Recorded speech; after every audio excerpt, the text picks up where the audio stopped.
আসসালামু আলাইকুম, আমি নাদিয়া। সবাইকে আমার রেড চিলি চ্যানেলে স্বাগত জানাই। আশা করি সবাই ভালো আছেন। আমরাও আল্লাহর রহমতে ভালো আছি।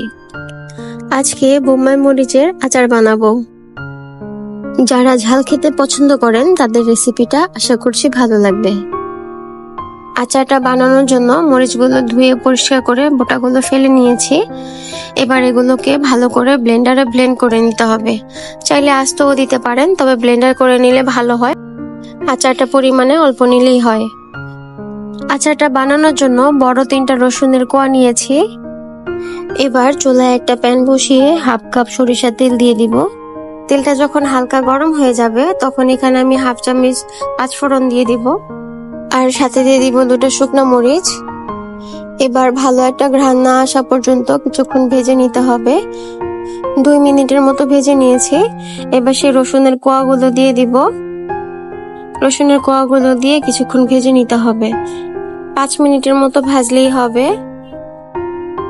ভাজা হয়ে গেলে এখানে আমি ব্লেন্ড করে রাখা সেই মরিচগুলো দিয়ে দিব। এই আচারগুলো অনেক ঝাল হয়, তাই এত বেশি বানানো লাগে না। এতটুকু আচারই আপনি 1-2 বছর অনায়াসে খেতে পারবেন। এবারে মরিচগুলো তেলের সাথে ভালো করে ভেজে নিতে হবে। কোনো পানি থাকা যাবে না, পানি থাকলে তাড়াতাড়ি নষ্ট হয়ে যায়। পানিটা শুকিয়ে না যাওয়া পর্যন্ত ভালো করে ভেজে নিতে হবে। এ পর্যায়ে যখন হালকা ভাজা হয়ে যাবে তখন কালারের জন্য ব্যবহার করব হাফ চামচ মরিচের গুঁড়া, আর দিয়ে দিব হাফ চামচ হলুদের গুঁড়া, আর দিয়ে দিব 1 চামচ তেঁতুলের টক। তেঁতুলের টকটা দিবেন, তাহলে খেতে অনেক ভালো লাগে। এবার এগুলো খুব ভালো করে মিশিয়ে নিতে হবে। খুব ভালো করে মিশিয়ে নিয়ে পানিটা শুকিয়ে না যাওয়া পর্যন্ত রান্না করে নিতে হবে। ভালো করে মেশানো শেষ হয়ে গেলে এখানে আমি পরিমাণ মতো লবণ দিয়ে দিব। এবার লবণ দিয়ে কিছুক্ষণ নেড়ে চেড়ে দিয়ে দিতে হবে 1 চামচ ভিনেগার।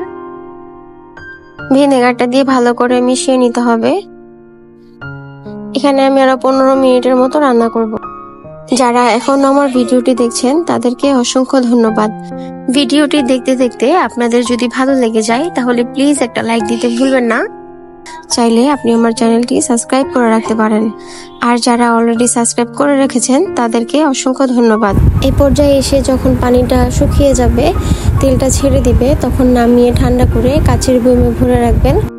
রোদে দেওয়ার ঝামেলা নেই, নর্মাল ফ্রিজে রেখে এটা 1 বছর পর্যন্ত খেতে পারবেন। আজ এই পর্যন্তই। সবার সুস্থতা কামনা করে আল্লাহ হাফেজ। আসসালামু আলাইকুম।